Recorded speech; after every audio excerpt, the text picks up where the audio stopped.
Episode 3, Hunger.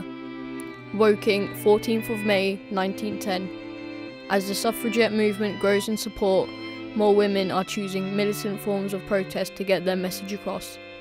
This often leads to their arrest and imprisonment. A young thief is brought into Woking police station, and she is about to meet a very special fellow prisoner.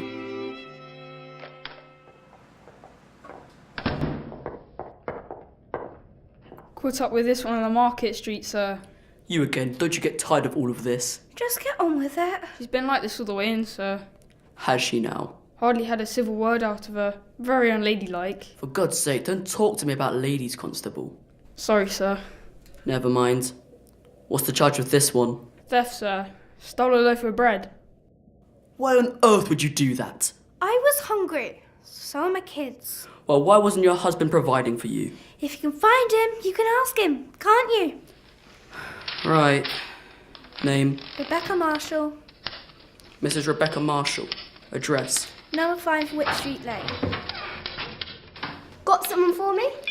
Yes, Mrs. Bertrand. Would you take our guest down to the cells, please? Of course, Sergeant. Oh, it's you again.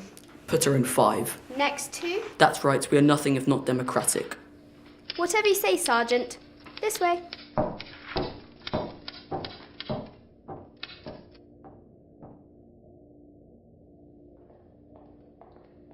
You won't get to the magistrate before the morning. I guessed as much.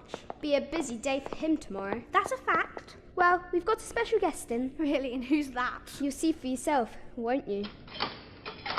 You, get in. What about my tea? You'll be lucky. I gotta be fed. Should have thought of that before. I've got a right to be fed. Tell that to the I've magistrate. got a right. Yeah.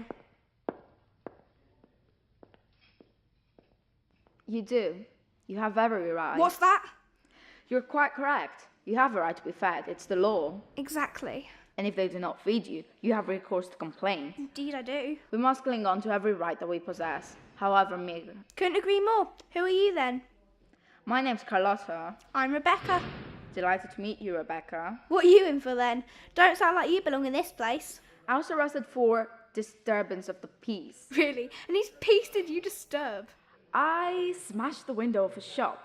Bit brazen, wasn't it? You want to nick something, you do it quiet. I wasn't trying to steal anything. I was trying to make a point. Oh really? And what point's that? That women, such as us, are denied the very basic of rights. Oh, you one of them, are you? If you mean I'm devoted to the cause of female suffrage, then yes, I am. Been causing a little trouble, haven't you? I've heard all about it. I'm glad. We want everyone to hear about it. The more we have on our side, the better. You really think you're going to change anything at all? They've got it all sewn up. Always have. Haven't you read the newspapers? We're starting to make an impact, changing people's opinions. Well, some of us can't afford to have opinions. Some of us got mouths to feed. You have children? 2 girls, Dottie and Sylvie. Beautiful names. Beautiful kids. I have a daughter myself. Her name's Clara. How old? 12. Mine are 7 and 8. Where are they now? With my mother. God knows what she's going to think of all this. You know, it doesn't matter if you're rich or poor. We want all women to be able to vote. Well, that's very decent of you, but I've got other things on my mind, like getting out of here. Yes, I can understand that. They're not the most salubrious of places. Like you know. As a matter of fact, I do. This is far from my first time in prison. I spent 2 months in Holloway. You win Holloway. That's right, I was. Yeah, but it's all a game to you, isn't it? You don't have to live like us. You can go back to your big houses and pretty gardens. There wasn't much playing in Holloway, I can tell you. Not at all. Really? I bet you were treated like princesses, weren't you? Best food, best linen, like staying in a hotel. You're wrong. We all placed ourselves into the line of fire. We have used our own bodies as weapons. Your own bodies. It's all we have after all. We're not allowed anything else. What are you talking about? Hunger. That's what I'm talking about. And what do you know about hunger? I know what it means. I know the pain of it. You do? They won't treat us as political prisoners, so we protested in the only way we could. We refused food. You're joking. Then they tried to force us, strapped us down, and pushed rubber tubes down our throats. For this cause? I would die for this cause. Some of us nearly did. It took weeks to recover. Then they rearrested us and the whole thing began again. That's awful. I would do it again. I will continue to do it until all women have the vote. Until we're recognized as equal citizens under the law. Hunger is the worst. Yes, I can't claim to know it in the way some do, how the poor know it, but I understand what it is, and I would not wish it on anyone. And you'd go through it again. In a heartbeat, I want a fairer society for all of us. It's not just about the vote, it's about all having a say in how society is run, for us and our children, for Dottie and Sylvie and Clara. You're to come with me, your ladyship. Time to move. Yes, madam. Time to move.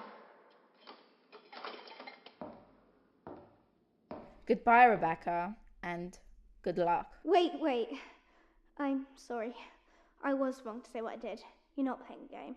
No, this is no game. It never was. You think things will change? They have to, Rebecca. They have to.